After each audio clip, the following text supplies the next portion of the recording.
నమస్తే, welcome to Bharati TV. నేను బాపయ్య. నువ్వొక్కడివి చాలు కేటీఆర్ బీఆర్ఎస్ పార్టీని భూస్థాపితం చేయడానికి అని చెప్పేసి నేను ఒక టైటిల్ పెట్టాను. అంటే తెలంగాణ ముఖ్యమంత్రి, కాంగ్రెస్ పార్టీ కీలక నేత Revanth Reddy BRS party working president, మాజీ మంత్రి కేటీఆర్ని ఉద్దేశించి అంటున్నట్టుగా నేను ఈ తమ్నైల్లో కూడా పెట్టాను. అసలు నిజానికి బీఆర్ఎస్ పార్టీని కేటీఆర్ ముంచేస్తారా, బీఆర్ఎస్ పార్టీని కేటీఆర్ భూస్థాపితం చేస్తారా అంటే ప్రస్తుతం సోషల్ మీడియాలో అంతా కూడా ఎక్కడ చూసినా ఈ విషయం మీదే మాట్లాడుకుంటున్నారు. బీఆర్ఎస్ పార్టీని భూస్థాపితం చేయడానికి కేటీఆర్ ఒక్కడు చాలు, ఎవ్వరు అక్కర్లేదు అని చెప్పేసి. సో అందుకనే నేను ఇలాగ టైటిల్ పెట్టడం జరిగింది. అసలు బీఆర్ఎస్ పార్టీ విషయంలో కేటీఆర్ ఏం చేశారు, ఎందుకు అలాగ ట్రోల్ అవుతున్నారు అని చెప్పేసి చెప్పాలంటే ముందుగా మీకు ఒక వీడియో చూపిస్తాను. ఆ వీడియో చూడండి, దాని తర్వాత మనం మాట్లాడుకుందాం.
సో మొత్తం చూశారు కదా.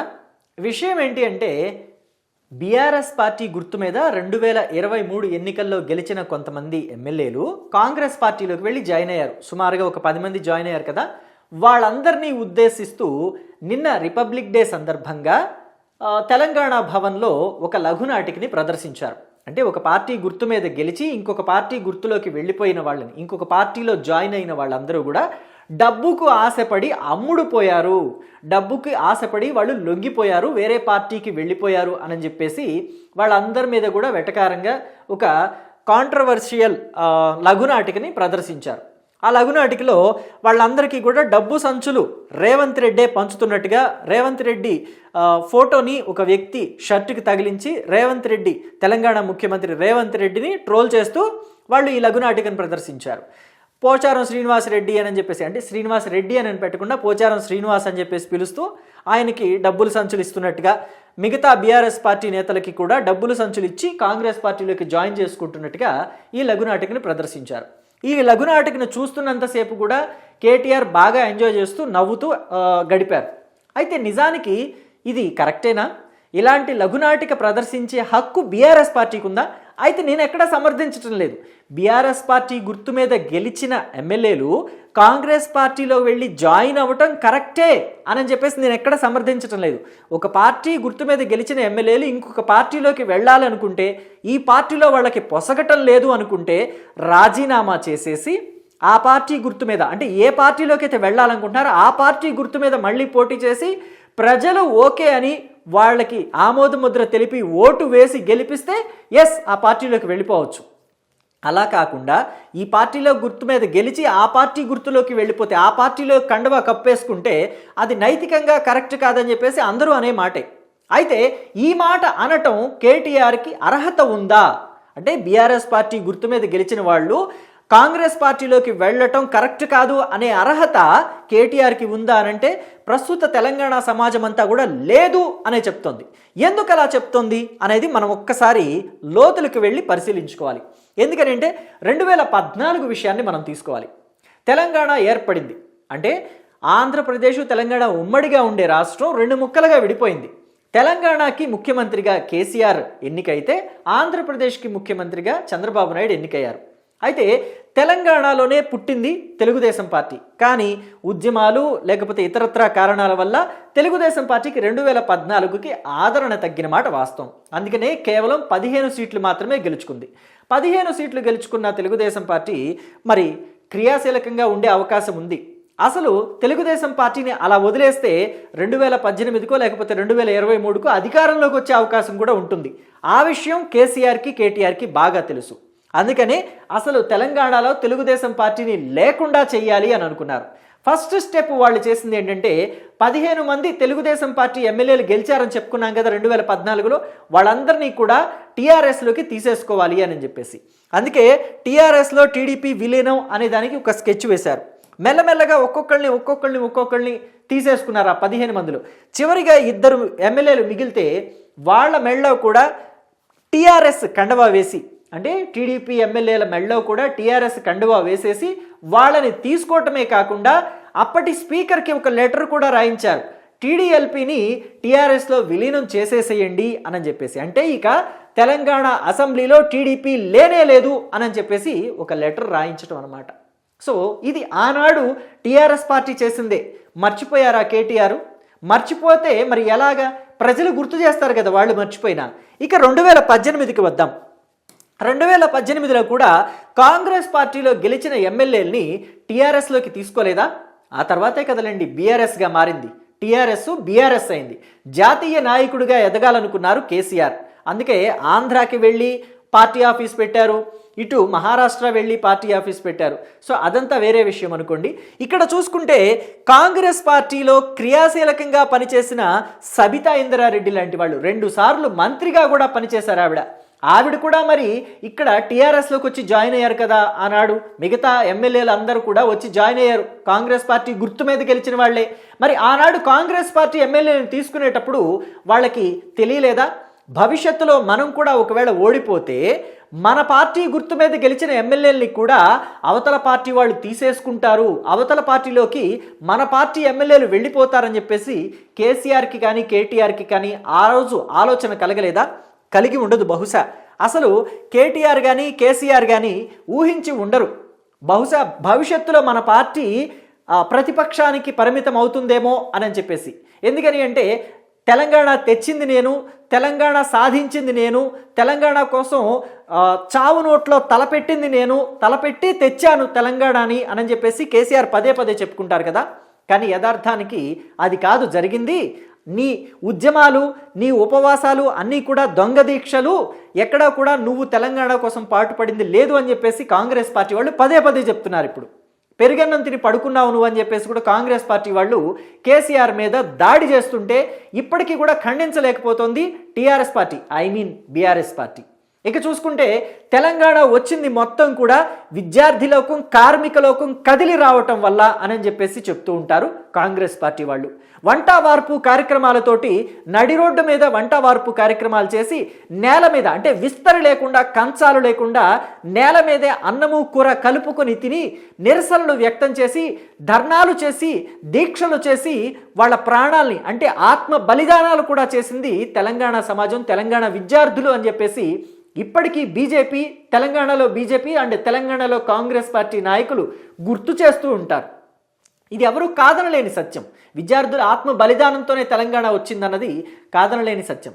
అయితే ఇప్పుడు తెలంగాణ రాష్ట్రంలో బీఆర్ఎస్ పార్టీ 2023 ఎన్నికల్లో ప్రతిపక్షానికి పరిమితమైంది.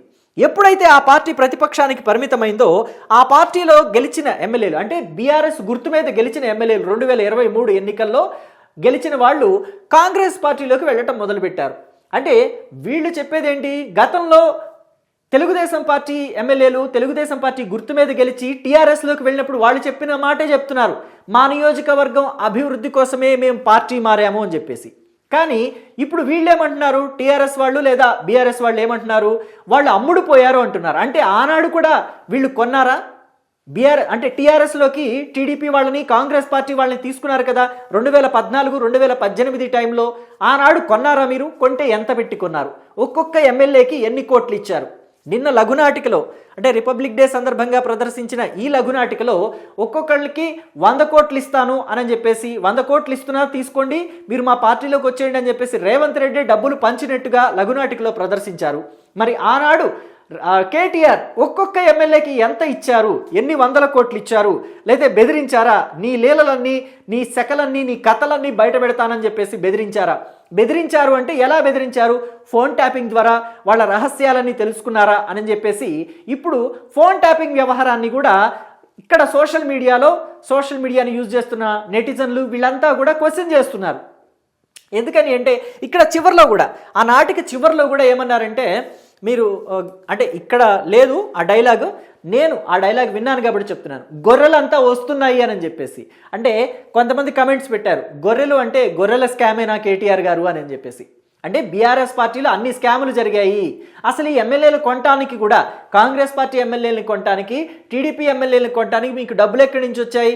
కాళేశ్వరం ప్రాజెక్టులో డబ్బులా, లేకపోతే ఇంకా ఇతరత్ర ఎలక్ట్రిసిటీ కొనుగోళ్ల డబ్బులా, లేకపోతే ఫోన్ ట్యాపింగ్ల ద్వారా మీరు బెదిరించి డబ్బుల్ని తీసుకుని మొత్తం అంతా కూడా పోగేసిన డబ్బులతో ఎమ్మెల్యేలని కొన్నారా?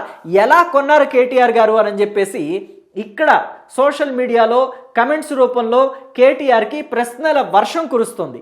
మరి వాటన్నిటికీ కేటీఆర్ కానీ లేకపోతే బీఆర్ఎస్ పార్టీ వాళ్ళు కానీ ఎలా సమాధానం చెప్తారు అన్నదే ఇప్పుడు పెద్ద ప్రశ్నగా మిగిలింది.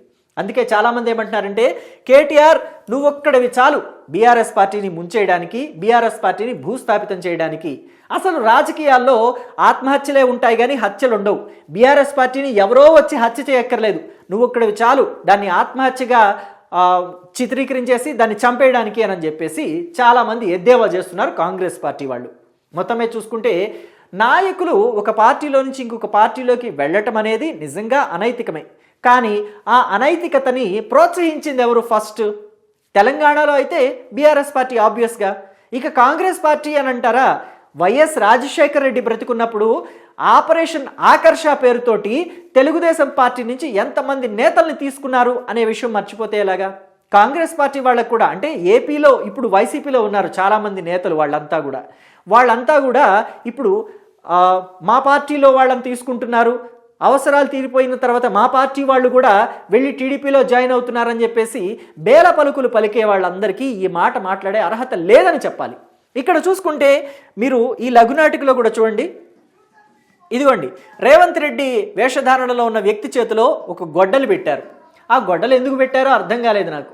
మామూలుగా గొడ్డలి అనేది ఏపీలో నేతలకి సంబంధించింది, అంటే వైసీపీ నేతలకి సంబంధించి గొడ్డలి పోటు అని చెప్పేసి ఎక్కువగా టీడీపీ వాళ్ళంతా ట్రోల్ చేస్తుంటారు.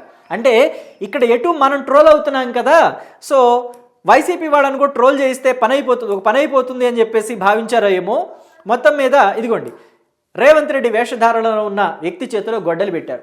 నాకు ఈ గొడ్డలు చూడగానే నారాసుర రక్త చరిత్ర అని చెప్పేసి అప్పట్లో వైఎస్ఆర్ కాంగ్రెస్ పార్టీ వాళ్ళు రాసిన ఒక కథనం గుర్తొస్తుంది. సాక్షిలో వైఎస్ వివేకానంద రెడ్డి చనిపోయినప్పుడు చంద్రబాబు చేతిలో ఒక పెద్ద కత్తి పెట్టి నారాసుర రక్త చరిత్ర అని రాశారు.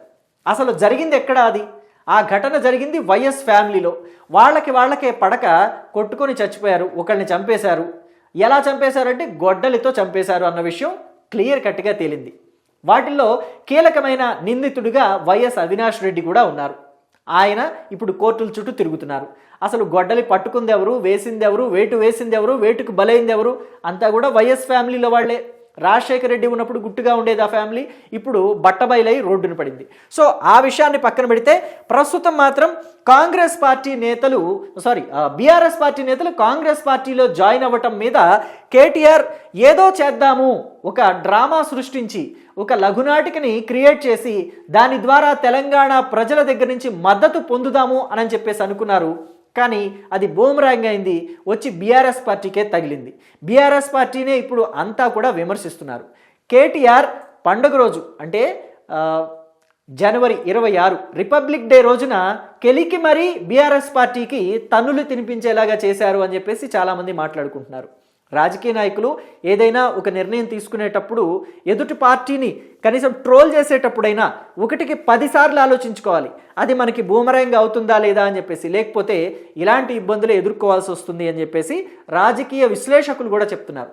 మరి ఇక మీదటైనా కేటీఆర్ జాగ్రత్త పడతారా లేదా తెలియాలి అంటే వేచి చూడాల్సిందే. Thank you.